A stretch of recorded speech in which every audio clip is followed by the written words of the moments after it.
సినీ ప్రముఖులు ఎందుకు అసలు ఎక్కడ కూడా గంట 2 గంటల కంటే మించి ఉండడానికి ఎందుకు ఇష్టపడరు?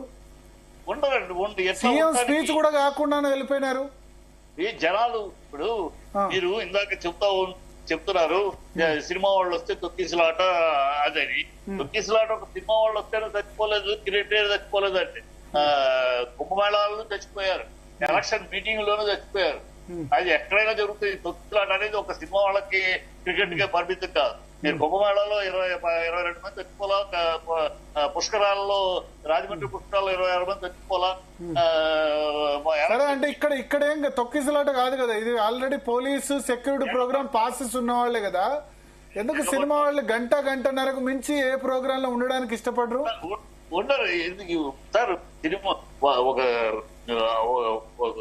ఆర్టిస్ట్ అంతకంటే ఎక్కువసేపు కనబడితే మా విలువ పల్చన అవుతుంది అనుకుంటారా? కాదు, అనేక సమస్యలు ఉంటాయి తెలుసుకోవాలి. ఒక ఆర్టిస్ట్ అంటే వాళ్ళ బాడీ పొద్దున్న లేచడానికి ఉండే వాళ్ళు ఇంట్లో పొద్దు కోళ్ళు పిలుకుంటూ సరదాగా వీడియోలు ఆడుతూ కూర్చోంటారు. ఇవాళ ఆర్టిస్టులు ఆడియన్స్ ముందు ఆ పేరు ప్రఖ్యాతులు ఉన్న బాడీ కాపాడుకుంటానికి, వ్యాయామం చేసుకుంటానికి, మొహాన్ని కాపాడుకుంటానికి ఇతరకి రకరకాల అన్ని రకాల. ఇక్కడ గంట సేపు ఎక్కువ ఉంటే మొహం ఖరాబ్ అవుద్దా? గంట నిద్ర తక్కువ ఉంది. నిద్ర తక్కువ అవుతే కళ్ళు ఎఫెక్ట్. నిద్ర వేరే పార్టీలు ఈ అవార్డులలో ఒక గంట సేపు ఎక్కువ ఉంటే వాళ్ళు మొత్తం ఇంకా అలసిపోతారు అంతేనా? అరే గంట సేపు ఎందుకుంటారు సార్? కనీసం ప్రోగ్రామ్ అయిపోయేంత వరకు ఉండాలి కదా. ముఖ్యమంత్రి ఉన్నప్పుడు ముఖ్యమంత్రి స్పీచ్ అయ్యేంత వరకు ఉండాలి కదా. ఉండాలని కండిషన్ ఏంటి సార్? నాకు వీలైతే మీకు అవార్డు వస్తే అవార్డు తీసుకొని కనీసం సభా మర్యాద కాదు కదా. అంతే, నా అవార్డు వచ్చి నా పరువుని నా ప్రోగ్రాంలు ఇవ్వని సభా మర్యాద కాదు కదా.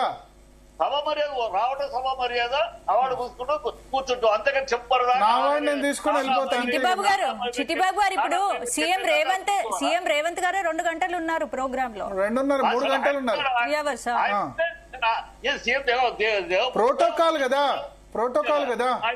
ఆయన వచ్చాడు, ఆయన ఉన్నాడు కనుక అందరూ ఉండాలి. ఏంటంటే ప్రోటోకాల్ కదా. అంటే సీఎం అంటే ముఖ్యమంత్రి, ప్రథమ పౌరుడు. ప్రోటోకాల్ సీఎం ఉంటే అక్కడ సభలో అందరూ ఉండాలని ప్రోటోకాల్ సార్. ఎక్కడ ఏ ప్రోటోకాల్ రాసి సార్? సీఎం ఉంటే అందరూ సీఎం వేదిక ఆబ్వియస్లీ కదా రాష్ట్ర ముఖ్యమంత్రి పాల్గొంటున్న ప్రోగ్రామ్ లో ఆయన వెళ్ళిపో. ఆయన వచ్చాం, పలకరించాం, అవార్డు తీసుకున్నాం, కొంతసేపు ఉన్నాం. త్రూ సాయంకాలం చివరి ఆయన కారెక్కి వెళ్ళేదాకా టాటా బై బై సార్ అని చెప్పాలా? ఆయన కారెక్కి వెళ్ళేదాకా వెనకాల చదువుకుంటారా? మాకే ఉత్తరం. వచ్చాం, మమ్మల్ని గౌరవించడానికి పిలిచారా?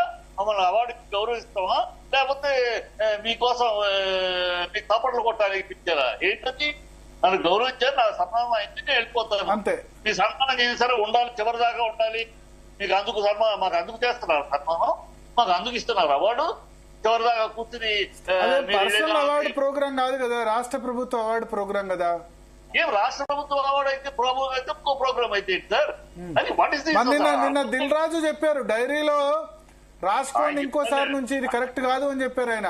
ఫిల్మ్ డెవలప్మెంట్ గవర్నమెంట్ ఇచ్చిన పదవిలో ఉన్నాడు కనుక గవర్నమెంట్ తాళం వేసే మాటలు మాట్లాడతాడు ఆయన మాట్లాడితే నిజమైన చిత్తే దిల్ రాజు గారు ఈ పాయింట్ మాట్లాడి ఉండాలి ప్రభుత్వంతో. ఆయన ఈ గద్దర్ పేరు మీద ఇలా జనరల్ అన్ని అవార్డులు ఆయన పేరు తీసుకో సబబు కాదు, సభ్యత కాదు, అది విద్యత కాదు. మనం ఆ పేరు కాకతీయ పేరు ఇస్తాం, లేకపోతే ఇలా వీణ పేరు మీద ఇస్తాం. మన కవి ఈ గద్దర్ గారికి సినిమా ఫీల్డ్ కి ఏమిటి సంబంధం? ఏంటి అసలు తెలుగు చిత్ర పరిశ్రమకు ప్రభుత్వాలకు గ్యాప్ నడుస్తుందా, ఇంకా గ్యాప్ కంటిన్యూ అవుతుందా? గద్దర్ గారికి సినిమా ఫీల్డ్ కి వేలిడిచిన సంబంధం, బీరకాయ పీసాతో సంబంధం. అలాగా సినిమా ఫీల్డ్ కి కళామ తల్లికి ఆయనకి ఉన్న సంబంధం ఎంత చాలా లిమిటెడ్. మరి ఆ లెక్క చూస్తే సీనారెడ్డి ఒకసారి పుల్లారావు గారు కూడా ఉన్నారు. పుల్లారావు గారిని అడుగుదాం. పుల్లారావు గారు